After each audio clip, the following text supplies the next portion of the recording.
मेरी ना बर्दाश्त खत्म हो चुकी है। मैं अब और बर्दाश्त नहीं कर सकती हूँ। बस मैं अपनी ज़िंदगी अब अपने बेटे के साथ गुज़ारूँगी। मैंने अब किसी को भी इजाज़त नहीं देनी है कि कोई मेरे पे उँगली उठाए या मेरे बच्चे पे उँगली उठाए। ठीक है, मैं बुरी हूँ, मैं बुरी ठीक हूँ।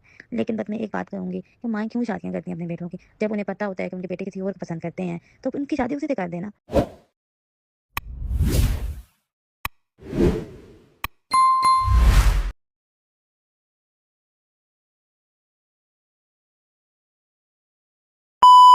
मेरी ना बर्दाश्त खत्म हो चुकी है। मैं अब और बर्दाश्त नहीं कर सकती हूँ। बस मैं अपनी ज़िंदगी अब अपने बेटे के साथ गुज़ारूँगी। मैंने अब किसी को भी इजाज़त नहीं देनी है कि कोई मेरे पे उँगली उठाए या मेरे बच्चे पे उँगली उठाए। ठीक है, मैं बुरी हूँ, मैं बुरी ठीक हूँ।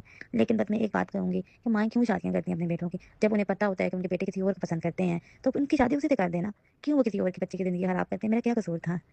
जब मेरी शादी हो गई, ठीक है, मुझे पता भी चल गया था कि मेरा शौहर किसी और को पसंद करता है। मैंने सब कुछ बर्दाश्त कर लिया, क्योंकि इसके हाथ है बच्चा होने वाला था, बस इस के हाथ है। मैंने बहुत कोशिश की कि मैं अपने शौहर के दिल में जगह बनाऊँ, लेकिन बस जो बिगड़े हुए बच्चे होते हैं ना, वो अपनी ही मर्ज़ियाँ करते हैं। उसके पेरेंट्स ने अब भी तो एक्सेप्ट कर लिया ना, तो वो खुद शादी कर देते ना, मेरी ज़िंदगी तो ना ख़राब होती। जो माएँ और बहनें होती हैं ना, उनको अपने भाई की शादी करने से पहले ये चीज़ सोचनी चाहिए कि जो हमारी भाभी होगी वो हमारे भाई को छीन नहीं लेगी। मेरी शादी से पहले मेरी मंगनी साल में मैंने बहुत कुछ ऐसा बर्दाश्त किया था। शायद अगर मैं तब बोल पड़ती तो अभी मैं जो बर्दाश्त कर रही हूँ वो नहीं करती। क्योंकि मेरी नंद और मेरी सास को ऐसा लगता होता था कि मैं उनका बेटा उनसे छीन लूँगी। आहिस्ता-आहिस्ता करके शादी के बाद उन्होंने बिल्कुल ही मेरे हस्बैंड को मेरे खिलाफ भड़काना शुरू कर दिया। इनफैक्ट अगर मैं नाराज़ भी हो जाऊँ वो मुझे मनाने तक नहीं आते। मैं इस डर से कि क्या पता वो मुझे मनाने ही ना आएँ।